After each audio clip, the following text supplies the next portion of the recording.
حسین کی سیرت پڑھیں، اہل بیت کی سیرت پڑھیں. یہ خاندان ایسا سخی ہے کہ اگر کسی کو سخاوت سیکھنی ہے تو وہ اہل بیت کے در سے سیکھے. وہ ایک بڑا پیارا نعت کا شعر ہے نا کہ تمہارے در کا ہوں میں منگتا اور میں تم سے نہ. السلام علیکم ورحمۃ اللہ وبرکاتہ. دوستو، اسلام زندہ ہوتا ہے ہر کربلا کے بعد. پارٹ 1 کیا آپ نے سماعت کیے؟ نہیں تو جائیے ڈسکرپشن میں پارٹ 1 کا لنک دیا ہوا ہے، وہاں جا کر سماعت کریں. چلیے اب اس کے دوسرے پارٹ مولانا عبدالحبیب اتاری صاحب سے سنا جائے. سنیے. ذکر کرنے ہم سب جمع ہوئے ہیں. الحمدللہ کل کے پروگرام میں ہم نے امام علی مقام، امام عرش مقام کے فضائل سنے. نبی پاک سے ان کی کیا محبت تھی ہم نے یہ بھی جانا. یہ کربلا کے واقعے کے پیچھے ریزن کیا تھا ہم نے یہ بھی سمجھا.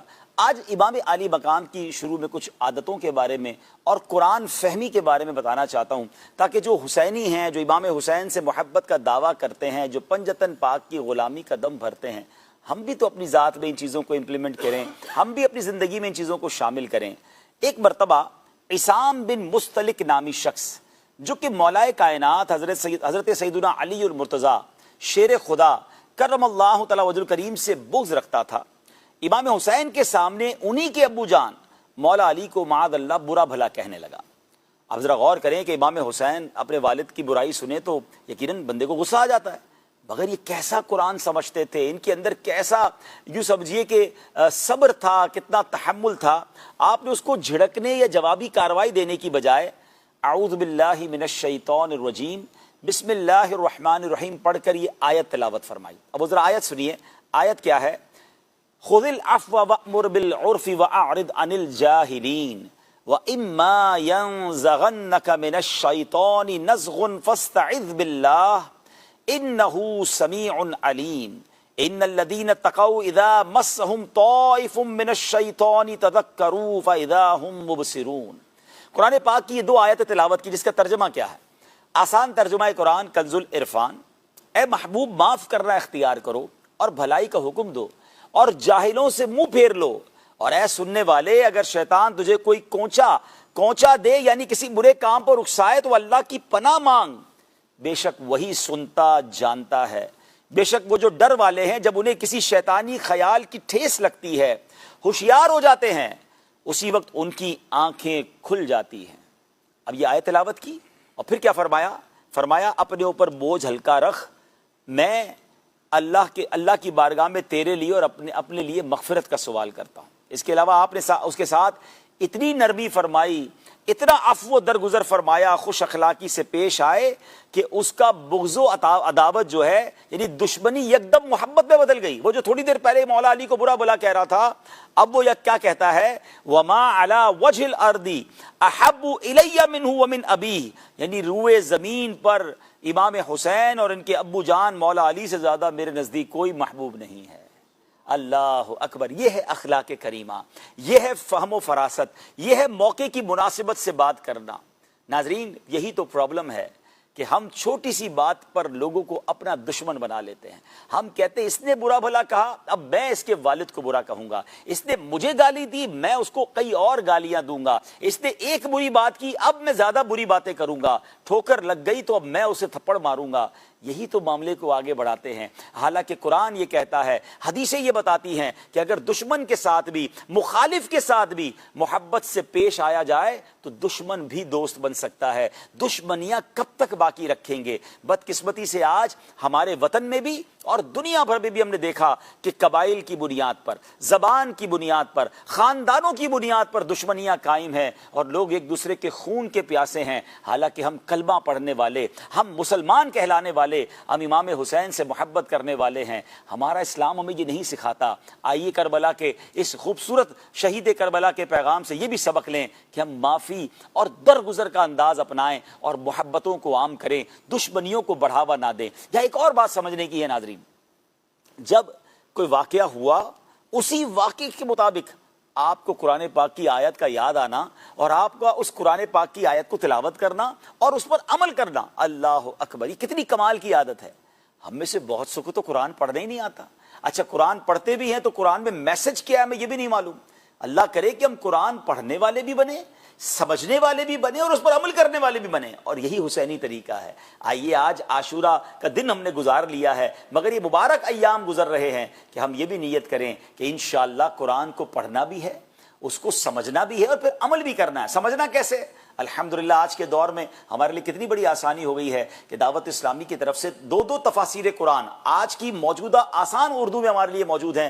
طویل تفسیر پڑھنی ہے تو تفسیر قرآن صراط الجنان موجود ہے، مختصر تفسیر پڑھنی ہے تفسیر قرآن تعلیم القرآن موجود ہے۔ تفسیر قرآن صراط الجنان کی تو اپلیکیشن بھی بنا دی گئی ہے، اس کی آڈیو بک بھی جاری کر دی گئی ہے، کوئی پڑھ نہیں سکتا وہ سنتا چلا جائے۔ تو اب سوچیں کتنا آسان ہو گیا قرآن سمجھنا۔ اللہ کرے امام حسین کا فیضان میرے اور آپ کے دل پر ایسا جاری ہو جائے کہ ہم قرآن پڑھنے والے اور سمجھنے والے بن جائیں۔ ایک اور کمال کا وصف، سبحان اللہ، امام علی مقام امام حسین کے مکان عالی شان پر ایک فقیر مدینہ منورہ کی گلیوں سے ہوتا ہوا پہنچا تو دروازے پر دستک دی اور اشعار کی صورت میں کہنے لگا، جس نے آپ رضی اللہ تعالیٰ عنہ سے امید رکھی اور جس نے آپ کے دروازے پر دستک دی وہ کبھی نا امید نہیں ہوا۔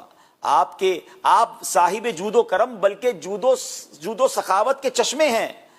آپ رضی اللہ تعالیٰ اپنے گھر میں نماز پڑھ رہے تھے، جب دروازے پر آئے تو دیکھا ایک دیہاتی کھڑا ہے، غربت ہے، بھوک ہے، اس کے جسم سے اس کے لباس سے معلوم ہو رہا ہے کہ کتنا پریشان ہے۔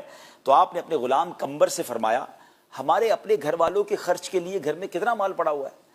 تو عرض کی حضور 200 درہم ہے جو آپ کے حکم کے مطابق مجھے آپ کے اہل خانہ پر خرچ کرنے ہیں، آپ کی فیملی پر خرچ کرنے ہیں۔ آپ کا غلام آپ سے یہ عرض کرتا ہے، فرمایا جاؤ سب لے آؤ، کیونکہ جو شخص آیا ہے وہ میرے گھر والوں سے زیادہ ان درہموں کا مستحق ہے۔ آپ نے وہ سارے اس فقیر کو دیے اور پتہ کیا فرمایا؟ فرماتے لے لو اور یہ کم ہے اس لیے میں تم سے معافی چاہتا ہوں، یہ کم ہے، اگر اور زیادہ ہوتے تو وہ بھی تمہیں دے دیتا۔ فقیر نے درہم لیے، آپ کو دعائیں دیتا ہوا اور تعریفیں کرتا ہوا خوشی خوشی وہاں سے رخصت ہو گیا۔ اے میرے پیارے اسلامی بھائی، یہ ایک واقعہ نہیں ہے، امام حسین کی سیرت پڑھیں، اہل بیت کی سیرت پڑھیں۔ یہ خاندان ایسا سخی ہے کہ اگر کسی کو سخاوت سیکھنی ہے تو وہ اہل بیت کے در سے سیکھے۔ وہ ایک بڑا پیارا نعت کا شعر ہے نا کہ تمہارے در کا ہوں میں منگتا اور میں تم سے نہ مانگوں تو پھر کس سے مانگوں، تمہارا تو سارا گھرانہ سخی ہے۔ کیا کیا اوصاف بیان کروں۔ اب امام حسین کی سیرت سے لیڈرشپ کا کیسے شاندار گائیڈ لائن ملتی ہے۔ ناظرین، واقعہ کربلا دراصل ایک سبق ہے، ایک لیسن ہے، اور ہر طبقہ زندگی کے لیے لیسن ہے۔ ہاں، اگر اس کو ہر بندہ اپنی ذات کے لیے اس عظیم واقعے سے کچھ میسج لینا چاہے تو اب ماشاءاللہ میرے پاس یہاں بھی بزنس کمیونٹی کے کچھ لوگ پنجاب سے سفر کر کے آئے ہیں عالمی مدنی مرکز فیضان مدینہ میں، وہ بھی موجود ہیں، اور دنیا بھر میں ناظرین جو سن رہے ہیں، خاص طور پہ وہ لوگ جو فیملی کو لیڈ کرتے ہیں، کاروبار کو لیڈ کرتے ہیں، محلے میں یا کسی کمیٹی کے بڑے ہیں، یا فہم و فراست سمجھنا چاہتے ہیں بہترین فیصلے کیسے کرنے ہیں۔ اب میں ذرا چند ہائی لائٹس آپ کو بتاتا ہوں کہ اس واقعہ کربلا میں امام حسین کے جو خوبصورت عمل تھا، پیارے ایکشنز تھے، اس سے ہمیں کیا سیکھنے کو ملتا ہے۔ حق و باطل میں فرق، پہلا پوائنٹ، امام حسین نے یزید کی بیعت نہ کر کے تا قیامت حق و باطل میں فرق واضح کر دیا۔ آپ نے یہ واضح کر دیا، کلیئر کر دیا کہ حق کے ساتھ کھڑے رہنا ہے، باطل کے آگے سر نہیں جھکانا ہے۔ اور یہ آج بھی ہمارے لیے لیسن ہے کہ جو لوگ باطل کے ساتھ مل جاتے ہیں، غلط کاموں کے سپورٹر بن جاتے ہیں، بعض اوقات اپنی مجبوری کی بات کرتے ہیں، کیا کریں جناب، سب کرتے ہیں، مجھے کرنا پڑتا ہے، فیملی پریشر ہے، دوستوں کا پریشر ہے، مارکیٹ کا پریشر ہے۔ بتائیے نا امام حسین نے کیا کیا تھا؟ پوری فیملی پتہ ہے شہید کر دی جائے گی، مگر آپ نے وہ پریشر نہ لیا، حق کے ساتھ کھڑے رہے۔ سیکنڈ ڈیسیژن کیا تھا؟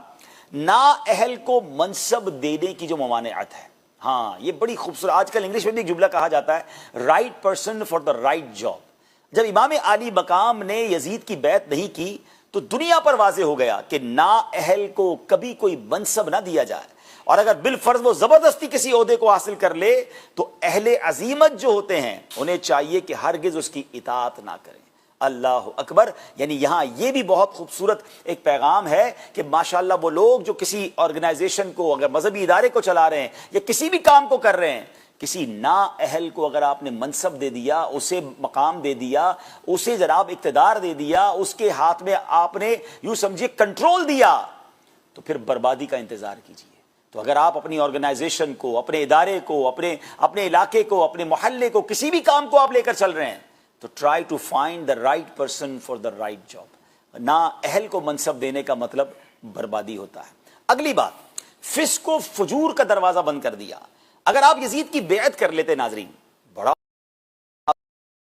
منصب میں سکون کی لائف مدینہ منورہ میں اپنی فیملی کے ساتھ گزارتے، مگر ہوتا کیا، ہر بدکاری کے جواز کے لیے پھر آپ کی بیعت سند بن جاتی، یعنی سب کے پاس یہ آرگیومنٹ آ جاتا، بھائی امام حسین نے بھی تو یزید کی بیعت کی تھی، آج ہم بھی غلط کام میں فالو کر رہے ہیں تو کیا حرج ہے، اللہ اکبر۔ تو اور پھر شریعت اسلامیہ اور ملت حنیفہ کا نقشہ مٹ جاتا۔ میرے امام یہ جانتے تھے کہ اگر آج میں نے یزید کی بات مان لینی ہے، ادھر کمپرومائز کرنا ہے، پھر ساری امت نے کمپرومائز کرنا ہے۔ تو امام حسین نے گویا یہ منصب دیا کہ فسق اور فجور کا دروازہ بند ہونا چاہیے، اللہ کی نافرمانی جہاں ہو رہی ہے ہمارا وہ کوئی لینا دینا نہیں ہے، اور یہی ہمارے لیے کربلا کا ایک اور میسج ہے، ایک اور خوبصورت اس کے پیچھے یوں سمجھیے مقصد ہے، وہ ہے نظام اسلام کا تحفظ۔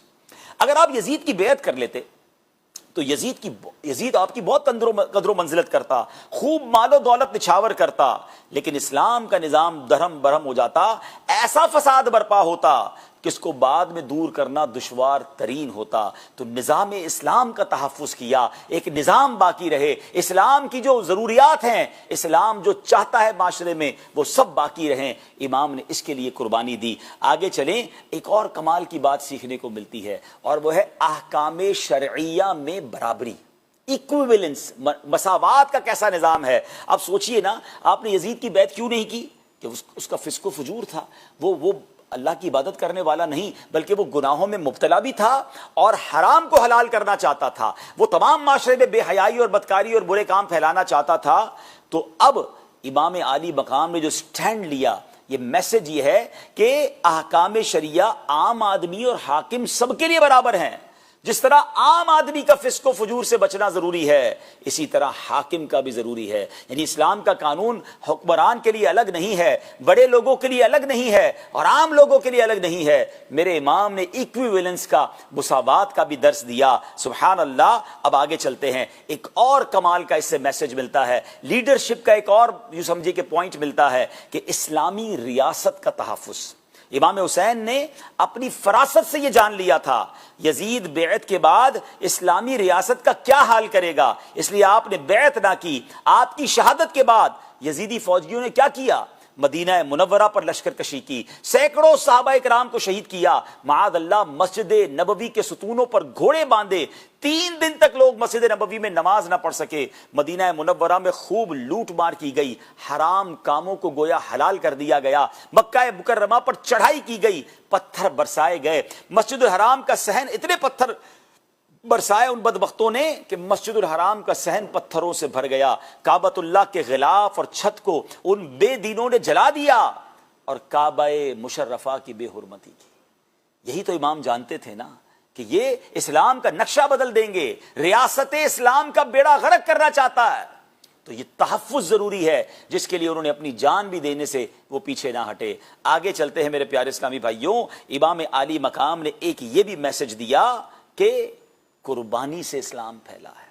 یہی تو ہم اپنے پروگرام کا ٹائٹل لے کر آئے ہیں نا کہ قتل حسین اصل میں مرگ یزید ہے۔ ناظرین یہ بات فارمولے کے حساب سے سمجھنی ہوگی۔ دیکھیں پچھلے دنوں بھی کچھ جنگیں ہوئی ہیں، جنگوں کا حساب کیسے ہو رہا ہے، کس ملک کے کتنے جہاز تباہ ہوئے، کس ملک کا کتنا جانی نقصان ہوا، کس ملک کی کتنی عمارتیں تباہ ہوئیں، کتنے فوجی اڈے خراب ہوئے، جناب اس سے کیلکولیٹ کیا جا رہا ہے کہ جنگ میں جیتا کون ہے۔ آج کی دنیا میں کیلکولیشن ایسے ہوتی ہے، اگر اسی کیلکولیشن کو سامنے رکھیں تو پھر تو جناب کوئی کہنے والا کہہ سکتا ہے زیادہ نقصان تو امام حسین والوں کا ہوا ہے، زیادہ نقصان تو کربلا والوں کا ہوا ہے، ان میں سے تو کوئی بچا ہی نہیں، صرف ایک عابد بیمار رضی اللہ تعالیٰ عنہ واپس گئے، باقی سارے شہید ہو گئے۔ لیکن یہ کیلکولیشن دنیا کی کیلکولیشن ہے، مگر اسلام زندہ ہوتا ہے ہر کربلا کے بعد۔ جناب مجھے بتائیے نا آج کون ہے یزید کا نام لینے والا؟ امام حسین شہید تو ہو گئے مگر آپ زندہ ہو گئے اور کربلا کے میدان میں یزیدی سوچ کو دفن کر دیا، یزیدی آئیڈیالوجی کو دفن کر دیا۔ دنیا میں کوئی یزید کا نام لینے والا اس کی آئیڈیالوجی کو فالو کرنے والا نہیں ہے، وہ سب شہید ہو گئے۔ مگر آج کروڑوں دلوں میں اگر حکمرانی ہے تو میرے امام کی ہے، امام حسین کی ہے، کربلا والوں کی ہے۔ پنجتن کے غلام آپ کو دنیا میں کونے کونے میں ملیں گے، بلکہ یہ میں کہوں تو غلط نہیں ہوگا کہ جس کو امام حسین سے محبت نہیں وہ تو مسلمان بھی کیسا ہے، وہ ایمان والا کیسا ہے جس کو سبحان اللہ نبی پاک کی آل سے محبت نہیں، کیونکہ یہ ایمان کے لیے بھی ضروری ہے۔ تو بتائیں نا کہ کیا بنا اس خوبصورت قربانی کا، یہی درس لینا ضروری ہے۔ اور ناظرین ایک اور خوبصورت بات بتاؤں، یہ ایک تسلسل ہے قربانیوں کا۔ ابھی پچھلے مہینے ہم نے بقرعید منائی ہے نا، اچھا کمال کی بات دیکھیں تو اگر اسلامی کیلنڈر پر نظر دوڑائیں تو آخری مہینہ ذوالحجہ کا، پہلا مہینہ محرم کا، یہ دونوں مہینے کیا پیغام دے رہے ہیں؟ وہاں حضرت ابراہیم، حضرت اسماعیل اور بی بی ہاجرہ کی قربانی ہے، یہاں امام حسین اور ان کے خاندان والوں کی قربانی ہے۔ بلکہ میں آپ کو ایک خوبصورت سملیرٹی بتاتا ہوں، بڑی پیاری مماثلت بھی بتاتا ہوں۔ ہوا یہ کہ جب امام حسین رضی اللہ تعالیٰ کربلا کی طرف جا رہے تھے نا، گھوڑے پر سوار تھے، تو دوران سفر آپ کو اونگ آئی، تھوڑی دیر کی جو نیند ہوتی ہے جس کو چھوٹی سی نیپ کہتے ہیں، پھر آپ بیدار ہوئے تو بیدار ہوتے ہی آپ کہتے ہیں انا للہ و انا الیہ راجعون والحمد للہ رب العالمین۔ دوبارہ اونگ آئی، دوبارہ بیدار ہوئے، دوبارہ ایسے ہی کہا۔ جب 2-3 بار ایسا ہوا تو آپ کے بڑے شہزادے حضرت علی اکبر آپ کی بارگاہ میں آ کر کہتے ہیں امام بابا جان آپ بار بار ایسا کیوں کہہ رہے ہیں؟ تو فرمایا میری آنکھ لگتی ہے، مجھے ایک گھوڑے پر سوار شخص دکھائی دیتا ہے اور وہ کہتا ہے کہ قافلہ آگے بڑھ رہا ہے اور موت آنے والی ہے، شہادت آنے والی ہے۔ میں جب یہ سنتا ہوں تو کہتا ہوں انا للہ و انا الیہ راجعون، ہم اللہ ہی کا مال ہیں، اللہ ہی کی طرف لوٹ جائیں گے، اور الحمدللہ رب العالمین، اللہ کی رضا پر راضی ہیں۔ تو حضرت علی اکبر جو بڑے شہزادے ہیں پتہ ہے کیا کہتے ہیں؟ کہتے ہیں یا امام والد صاحب کیا ہم حق پر نہیں ہیں؟ امام حسین کہتے ہیں اللہ کی قسم ہم حق پر ہیں۔ پھر حضرت علی اکبر کا جملہ سنیے، آپ کہتے ہیں اگر ایسا ہے تو پھر جو اللہ کی رضا ہے ہم اس کے لیے راضی ہیں، ہم شہادت کے لیے تیار ہیں۔ ناظرین ذرا غور کیجئے گا، میں آپ کی میموری کو ریکال کرنا چاہتا ہوں۔ یاد ہوگا ایسی کوئی گفتگو ایک اور باپ بیٹے کے درمیان بھی ہوئی تھی، کچھ یاد کیجئے۔ ہاں، حضرت ابراہیم علیہ السلام اور حضرت اسماعیل علیہ السلام کے درمیان ایک گفتگو ہوئی تھی جس کا ذکر قرآن میں موجود ہے۔ والد نے بیٹے سے کہا تھا بیٹا میں نے خواب دیکھا ہے کہ میں تجھے ذبح کر رہا ہوں، اور اس بیٹے نے کیا کہا تھا؟ ابو جان کیجئے جو رب کا حکم ہے، آپ مجھے صبر کرنے والا پائیں گے۔ اسی ابراہیم کی اولاد میں ایک اور باپ بیٹا ہے، اور یہاں تو دونوں کو معلوم ہو رہا ہے کہ سب کی شہادت ہے، وہاں صرف بیٹے کو ذبح کرنا ہے، یہاں والد کی بھی شہادت ہے، بیٹے کی بھی شہادت ہے۔